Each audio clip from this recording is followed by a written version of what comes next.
The aviation industry in Nigeria today can be regarded as a sector that has experienced drastic metamorphosis, such that the desire of the citizenry to see a new Nigeria is fast becoming a reality. Institutional and policy reforms embarked upon by the administration of President Jonathan through the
see what we have now. Look at the airspace.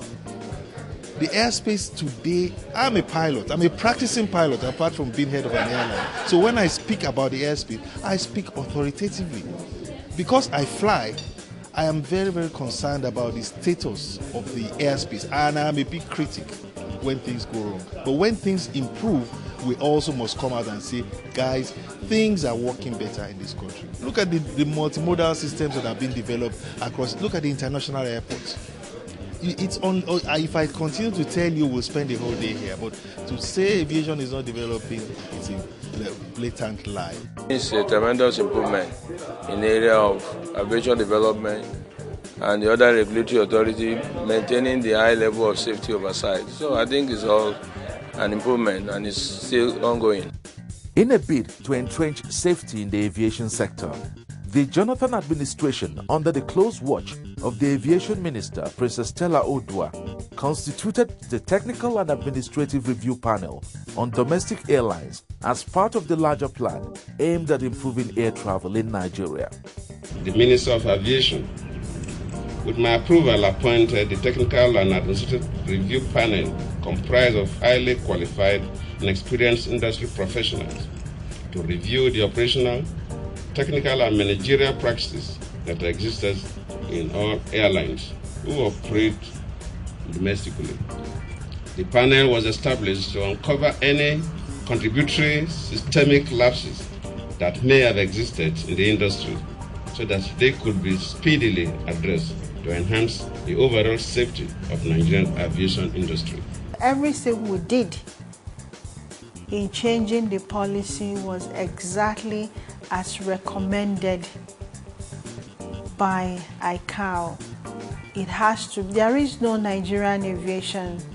There is no country's aviation. You have only one global aviation with one rule that has respect and recognition for each nation's sovereignty and need to change and review in line with international recommended ICAO standard.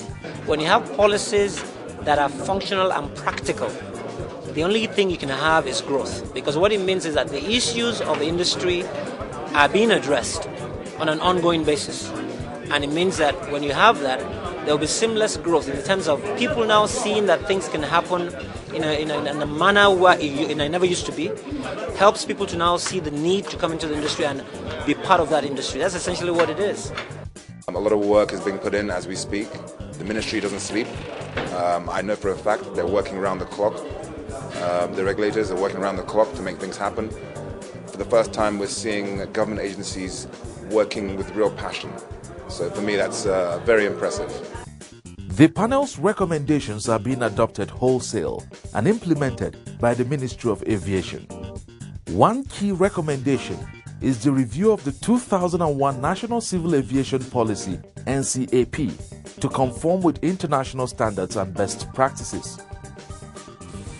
The review of the 2001 CAP was made imperative by the growing integration of the aviation industry into the socio-economic system of the world through its unprecedented movement of goods, services, and its contributions to the mitigation of emerging global and national challenges in the areas of safety and security. Aviation safety is key. With every incident, new lessons are learned, and no effort is being spared to further enhance the safety net. We must remain vigilant in our safety oversight responsibilities. We must never let up. We all have a duty to look to the future and build a viable, prosperous, safe and secure aviation industry that each and every one of us feels confident to patronize and which serves our country well.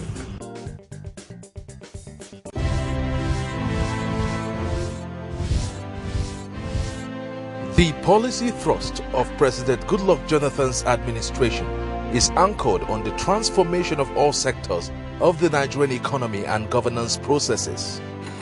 Watch the Transformation Agenda, a new and insightful television series on the issues, policies, the President has done his work, and actions of the federal government. Our aerotropolis is very elaborate, has huge business potentials and opportunities and enablers. Now you can keep tabs with the President's promise because you have the right to know. We want to lead a country where people will be less greedy, where people will know that the commonwealth of Nigeria belongs to all Nigerians, where people will no longer live as prisoners. This country must be transformed.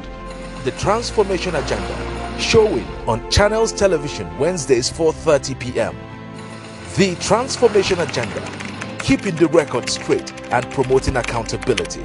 The Transformation Agenda is brought to you by Neighbor to Neighbor. The NCAP 2013, which is already operational following its recent approval by the Federal Executive Council, is robust as it brings under the radar activities of all stakeholders in the sector, including the regimen of private jet operators. The policy explicitly states that government should further strengthen NIMET, the operations of NIMET, in a sustainable manner. That is, we continuously and sustainably support the strengthening of meteorological services. It's a very good sign, honestly. At least for once, we have left the decoration of the building and everything aside and now face the real industry mover, which is the policy. The 2013 policy, which entails 10 parts, identified the need to establish a national safety program in compliance with the International Civil Aviation Safety Management Standard. The safety program is expected to ensure that the aviation service providers have an adequate safety management system. Part 5 deals with the establishment of ICAO's State Safety Program, which would ensure that aviation service providers have adequate safety management systems in accordance with ICAO's Safety Management Manual. Talking about general aviation as well, we're also talking about regulation from NCA. All these are based on ICAO international standards and standard of operating procedures. So all the sectors, general aviation, pilgrimage, cargo, private jet ownership, all those sectors have been taken into consideration for the total benefit of the policy, for the overall benefit of the aviation sector. Through the new policy, the Nigerian Civil Aviation Authority, NCAA, is expected to give much attention to controlling and monitoring of all non-scheduled flight operations in the country. For reasons of safety and national security, this part focuses on the need to control and monitor all non-scheduled flights operations, including helicopter operations, offshore and onshore in Nigeria, as well as the operation of foreign non-scheduled flights and flying schools. If you go through the new policy, you find that government is committed to providing adequate resources both in terms of manpower and equipment for us to be able to deliver on our mandate as given to us by the Civil Aviation Act of 2006, and which is also in line with the International Civil Aviation Organization Annex 13 to the Chicago Convention. That is to strengthen us by having qualified manpower, well experienced in sufficient number. The policy also contains regulations that border on aviation training organizations. The aim is to provide high-quality personnel for the sector. Aviation training organizations, ATOs, and especially focuses on the following. 1. Restructuring of the Nigerian College of Aviation Technology in CAT to a National Aviation Center of Excellence for the provision of high-quality aviation personnel. 2. Encouraging the development of other training institutions, including flying schools for basic, refresher, and advanced trainings. 3. Developing regional training centers for meteorological personnel. And procedures for the validation of foreign crew licenses of foreign pilots to enhance the shortage of our own local flight crew. Prior to the advent of Mr. President, the infrastructure in the college was in a very deplorable situation. Many of our things were broken down, but in his advent, he has provided so many things for us. We've been able to have our sim simulator. We have had more aircraft. We have acquired 2 Bell 206 aircraft for training for helicopter pilots to man the oil industry, and we have other simulators as well. We have 3D visual tower. Even the power situation in the college has been improved. We have a new hostel, and we have acquired the disused 737 Boeing 737 aircraft for the training of cabin crew. So many things have been put in place during the period of Mr. President as well as our Honorable Minister of Aviation. The Accident Investigation Bureau is also strengthened and equipped with modern technology to play a more proactive role in the prevention of plane crashes in the country.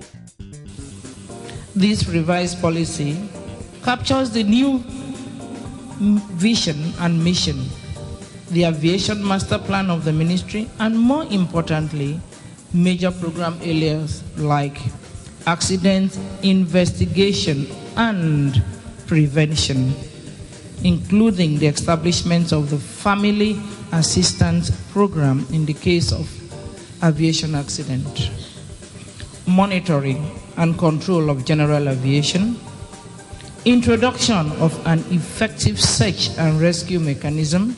The emphasis now is on accident prevention. The investigation itself is for the purpose of finding out what happened so that we can prevent future occurrences. But in addition, recently, government has made it possible for us to acquire the latest state-of-the-art facility for downloading and analyzing flight recorders. That will enhance and improve on our timeliness for making reports available for us to learn lessons and make